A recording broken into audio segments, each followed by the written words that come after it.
Alors, vidéo qui va concerner tous ceux qui sont des vadrouilleurs ou des professionnels artisans avec le camion et qui ont besoin d'une petite source de courant, ne serait-ce que pour au moins charger des choses en USB et puis même avoir une petite prise secteur pour charger des outils, encore une fois. Hein, voilà, tout n'est pas chargeable en USB encore aujourd'hui. Il y a des clés à choc, il faut une prise secteur.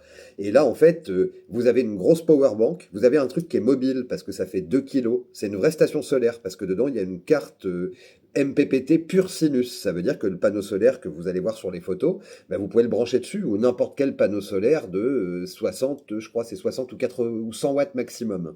En sachant que les 60 watts c'est top, ça marche hyper bien, ça fait de 1 kg 100, c'est mes préférés moi pour le déplacement. On prend plus les 100, on prend les 60 watts. Celui que je vous montre souvent. Et du coup, là, vous avez la possibilité de la maintenir toute la journée chargée en solaire. Elle fait 100 Wh. Alors, c'est pas beaucoup 100 Wh, mais c'est plus pour faire tampon qu'autre chose, si vous voulez. Et puis 100 Wh pour charger un téléphone, c'est largement cool. Il y a des ports USB, USB-C. Il y a l'entrée solaire qui est un DC12. Il y a une prise 12 volts. C'est fabuleux. Il y a une prise 12 volts. Et il y a une prise secteur sur laquelle vous pouvez demander 120 watts en continu. Donc un petit chargeur Milwaukee, ça passe largement. Et jusqu'à 200 watts pendant des surintensités, on va dire. Et je pense que 140, 160, elle doit les tenir, comme à peu près toutes les stations comme ça. Elle doit tenir quelques minutes en tout cas. Mais 120 watts, on peut les demander longtemps. Donc voilà, le but du jeu, c'est, elle peut donner 100 watts, 120 watts. C'est de lui mettre un panneau solaire de 100 watts, hein, ce que vous avez là. Et vous pourrez charger tous les objets USB hein, sur lesquels vous êtes sur Powerbank. Alors la Powerbank, c'est portatif, mais ça aussi, c'est portatif. La poignée, c'est hyper léger.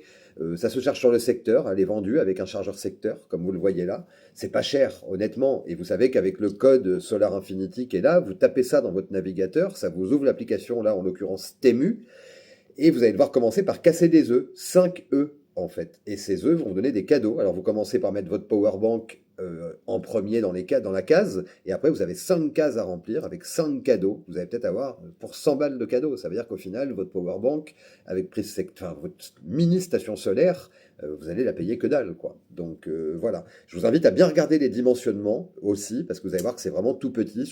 Dans le camion, ça se met par terre ou sur le devant, et voilà. Et puis le but de ça, c'est voilà, l'autonomie est petite, mais après pour une powerbank, ça reste quand même une très bonne autonomie, parce que aujourd'hui, quand elles font 150 Wh, c'est les plus grosses, quoi. Donc voilà, 100 Wh, là, en l'occurrence, c'est très très bien. Donc, mais si elle est alimentée en solaire, alors qu'elle décharge sur un téléphone ou deux téléphones, puis qu'elle charge un outil en même temps, puis qu'elle donne moins que ce que le solaire produit, vous n'avez même pas à la sortir du camion pour la remettre à 100% pour le lendemain matin, si vous voulez. Elle sera toujours à 100%. Et avec un aller-retour en plus, avec la station, le panneau solaire sous le bras, vous pouvez prendre votre caisse à outils dans l'autre bras. Donc ce genre d'outil est hyper pratique. Nous, on en a pour les déplacements et on en a même à l'atelier pour le bureau. En fait, ça nous permet de nous brancher, de mesurer ce qu'on consomme, ce qu'on produit, et puis d'être complètement autonome du tableau et d'EDF, quoi. Donc là, j'en ai une. Hein. Ce qui m'alimente là, mon studio ici, c'est une power bank. Hein. Je peux vous la montrer. Hein. Alors, je ne sais pas si vous allez y voir grand-chose, mais elle est là. Voilà. Et j'ai une prise 120 volts, 120 watts ici. Je vais vous la montrer peut-être avec un peu de lumière, vous allez y voir plus clair. Alors, je disais, j'ai